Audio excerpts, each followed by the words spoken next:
Allez, je me tourne vers Nathalie sur cette histoire de rapport du Sénat sur les aides publiques aux entreprises. Alors, 211 milliards, c'était généralement le chiffre brandi par la CGT, les aides. Hein. Il y a de tout là-dedans. Il y a de la baisse de prélèvement, il y a de la subvention, il y a du crédit d'impôt. Il y a des quantités de supports d'intervention de la puissance publique dans la vie économique et l'économie productive du pays. Dans ces 211 milliards, le rapport qui a été présidé par Olivier Reitmeier, le président LR donc de la commission d'enquête, indique qu'on trouve 75 milliards d'allègements de cotisations. Ils les mettent de côté, considérant que ça ne peut pas être assimilé à une aide publique aux entreprises dans la mesure où c'est un allègement d'impôts qui a été décidé, mais il y a maintenant des années, puisqu'on a commencé dans les années 90, pour alléger un coût du travail en France qui était trop élevé. Et également, dans ces 211 milliards, on place 41 milliards correspondant aux positions de BPI dans le capital d'entreprises françaises. Peut-on considérer que BPI, toute banque publique qu'elle est-ce qu'on doit comptabiliser la présence de BPI dans le capital d'entreprise au même titre que des aides pures? Ça se discute. Donc on peut considérer que sur les 211 milliards, on en retire 41 et 75, mais on aura toujours une bonne centaine de milliards à la clé. Je reviendrai là-dessus, hein, mais le grand rêve, je le fais avec vous, Nathalie Janson, on soutient les entreprises. Donc d'abord, souvent, on t'a cassé le genou avec des quantités de mesures excessives, et ensuite, on te fait la niche fiscale, la subvention, le crédit d'impôt, pour que tu puisses continuer à marcher avec ta béquille. On a envie de se dire, mais retirons les béquilles et baissons d'autant les prélèvements obligatoires des entreprises en face. Moi, j'ai l'idée que c'est facile à dire et à peu près impossible à faire. C'est certain qu'en France, je vous rejoins, je suis assez pessimiste sur la capacité de le faire. Non, pas forcément la capacité politique, mais techniquement. Non. Parce que les gagnants et les perdants ne seront jamais les mêmes sur les dispositifs qu'on enlève et les prélèvements que l'on baisse. C'est aussi, tout est une affaire de motivation par rapport à ce qu'on veut obtenir. Il est clair que dans la situation dans laquelle on est en France, en fait, on est dans un État clientéliste. Et on est dans cette situation depuis maintenant des décennies. C'est ça, depuis des décennies. Effectivement, pour le moment, politiquement, personne n'a intérêt à ce que cet État clientéliste soit défait. On le voit aussi bien du côté des entreprises que du côté des hommes politiques, puisqu'en fait, certains, ça leur permet d'avoir une certaine légitimité, parce que c'est eux qui donnent les petits sucres, et puis les autres, ils sont contents d'avoir des sucres. Donc c'est sûr que dans cet état de fait, il y a la théorie des choix publics qui a très bien illustré ce phénomène. Effectivement, on est dans un État clientéliste. Donc, dans un État clientéliste, quand on va, si jamais une telle annonce devait se faire, je ne vous raconte pas le courage politique, ou en tout cas la détermination de l'homme politique qui ferait une telle mesure, puisque déjà, il a une très faible probabilité d'être élu. Donc c'est pour ça. Alors effectivement, ça reste du domaine du rêve aujourd'hui, parce qu'effectivement, électoralement parlant, vous n'aurez personne qui s'aventurera sur cette route. Pourtant, ce serait pourtant très bien qu'on essaye au moins alors si ce n'est d'arriver jusqu'au démantèlement complet, mais effectivement d'en enlever une majorité, parce que comme vous l'avez bien dit, dans un État clientéliste, eh bien, il y a plein d'activités qui existent et qui n'existeraient pas en tant que telles. Vous avez plein d'entreprises qui sont là parce qu'il y a juste l'aide. Alors elles vont sans doute disparaître au bout d'un moment, parce qu'en général, les moins sérieuses finissent par disparaître, mais néanmoins, vous avez des activités qui sont artificiellement maintenues par ces aides. Et donc, on a effectivement des gâchis de ressources qu'il est compliqué, effectivement, d'évaluer. Alors, en général, quand il y a une baisse d'activité pour des raisons qui n'ont rien à faire avec la baisse d'aide, on voit effectivement quelles sont les meilleures d'entre les entreprises qui bénéficient de ces aides. Mais néanmoins, c'est le gros problème de l'État clientéliste. Et effectivement, la France est un bel exemple. L'Argentine, c'était poussé au paroxysme, mais c'est ce qui l'a conduit à sa faillite aujourd'hui.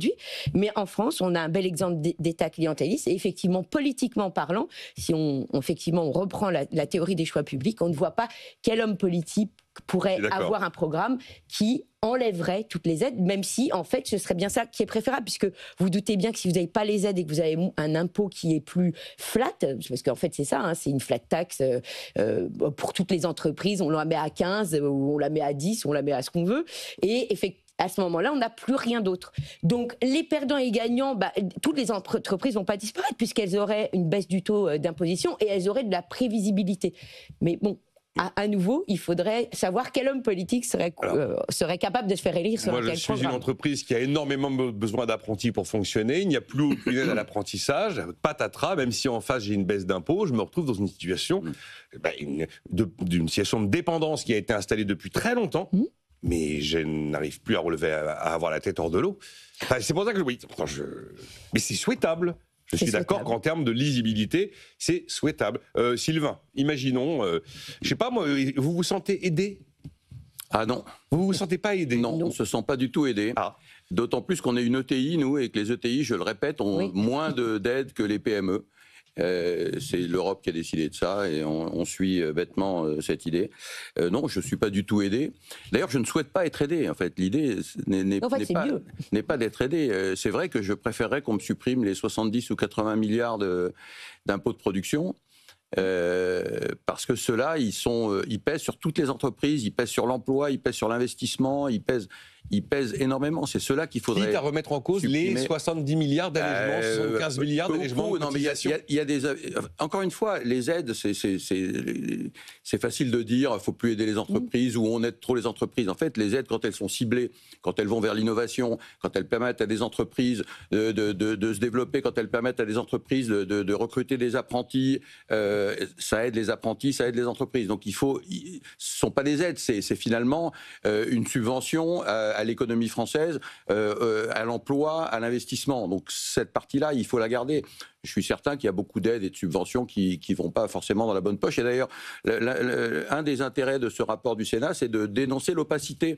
Aussi. Le manque de transparence. On ne sait pas trop où ça va, comment ça arrive dans les entreprises, pour quelles raisons. Voilà. Donc ça, c'est un vrai sujet. Mais oui, c'est certain que les impôts de production, ils pèsent terriblement sur les épaules des entreprises. Ils pèsent d'autant plus qu'on a des impôts de production beaucoup plus importants en France que dans la moyenne de l'UE et encore plus importants qu'en Allemagne, par exemple. Et donc, on part avec 50 milliards de plus que les Allemands au début de l'année. C'est tous les ans. 50 milliards, on a notre sac à dos de 50 milliards et on court le marathon. On est à plus de 4 points, les Allemands sont à moins de... sont légers, voilà. Donc, c'est quand même... Ça, c'est toujours le vrai sujet. Personne... Bruno Le Maire y avait touché au début du premier quinquennat d'Emmanuel Macron, enfin vers 2019-2020. Et puis depuis, ça s'est arrêté. Les impôts de production avaient commencé à baisser. On avait commencé sur la C3S et la CVAE après. Ils ont baissé et je suis persuadé que c'est ce qui a fait les bons résultats économiques de la France, les bons résultats des entreprises françaises, les meilleurs résultats sur l'emploi. Le taux de chômage a baissé pendant cette période-là et c'est dû à l'investissement des entreprises, dû en partie à la baisse des impôts de production. Oui, l'une des conclusions de la commission d'enquête est de dire que les administrations sont incapables de dire précisément combien elles donnent, précisément à qui elles donnent, précisément à quoi ça sert. Et ils insistent sur le fait qu'on ne peut pas faire entrer, même si dans le calcul des 211, ils y sont, on ne peut pas considérer que les allègements de cotisation sont à traité de la même manière qu'un crédit d'impôt ou qu'une subvention. Et encore moins les prises de participation de BPI. C'est absurde de considérer... C'est du financement. D'abord, c'est de l'argent qui va revenir parce que ces investissements sont des investissements. J'imagine qu'ils ne comptent pas quand BPI désinvestit et reçoit l'argent. Donc il faut aussi regarder les choses en face. Et l'investissement de BPI, c'est pas du tout une aide aux entreprises. Non, le fait de mettre 41 milliards de prises de participation de BPI, c'est un peu à la limite de l'honnêteté intellectuelle. C'est pas à la limite, c'est malhonnête. Sur l'histoire des allègements de cotisation, alors ils mettent 75, certains disent qu'on serait à 80. Oui. Il est clair que c'est très largement concentré sur les bas salaires. Celui qui a du courage ou pas de courage, ou peu importe, qui déciderait du jour au lendemain de supprimer l'intégralité de ces allègements de cotisation, il est évident qu'en face, les baisses de prélèvements ne permettraient pas aux secteurs qui sont de gros employeurs de personnes au SMIC, à 1,1 SMIC ou 1,2 SMIC, de supporter un tel choc. Et ce serait une catastrophe pour l'emploi. Votre regard là-dessus, Rafik Smati, sur les aides, sur quoi faire, parce que ça va être... Alors, c'était le groupe communiste qui a demandé ça. Oui. Leur idée derrière, c'était de dire si vous fermez des usines et que vous délocalisez, vous remboursez. Si vous versez beaucoup de dividendes, vous remboursez.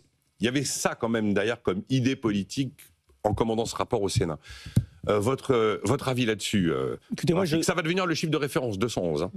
Même si elle est 41 de BPI, ça va devenir le chiffre de référence. On va vous le renvoyer dans la figure constamment.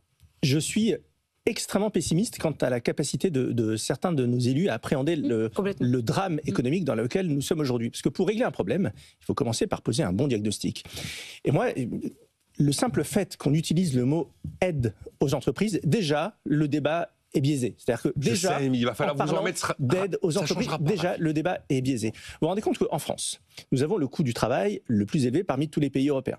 Nous avons plus d'impôts sur les sociétés, nous avons un impôt de production que les autres n'ont quasiment pas. Imaginez 3 randonneurs. Un randonneur italien, un randonneur allemand, un randonneur français. Les 3 randonneurs ont un sac à dos. Les Allemands et les Italiens avancent avec un sac à dos de 20 kilos. Et nous, Français, on a un sac à dos de 50 kilos. Alors non, pas tout à fait 50 kilos. Parce qu'on a un esprit bienveillant qui est venu derrière notre sac à dos et qui nous dit, allez, je vais t'enlever 10 kilos de ton sac à dos. Et donc, tu dois nous dire merci. Et donc, on se retrouve avec un Italien et un Allemand qui ont un sac à dos de 20 kilos, un Français qui a un sac à dos de 40 kilos, et donc qui sera de fait moins performant sur son parcours.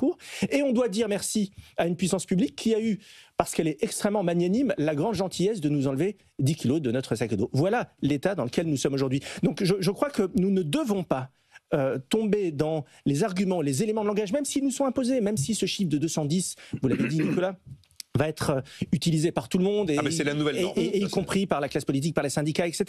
Mais je me refuse de tomber dans ce piège. Le problème de notre pays aujourd'hui, ce n'est pas un problème d'aide aux entreprises. Les entrepreneurs n'ont pas besoin qu'on les aide. Les entrepreneurs ont besoin qu'on leur foute la paix. Les entrepreneurs ont besoin d'être à armes égales avec leurs voisins allemands, néerlandais, italiens, qui, entre nous soit dit, exportent beaucoup plus que nous.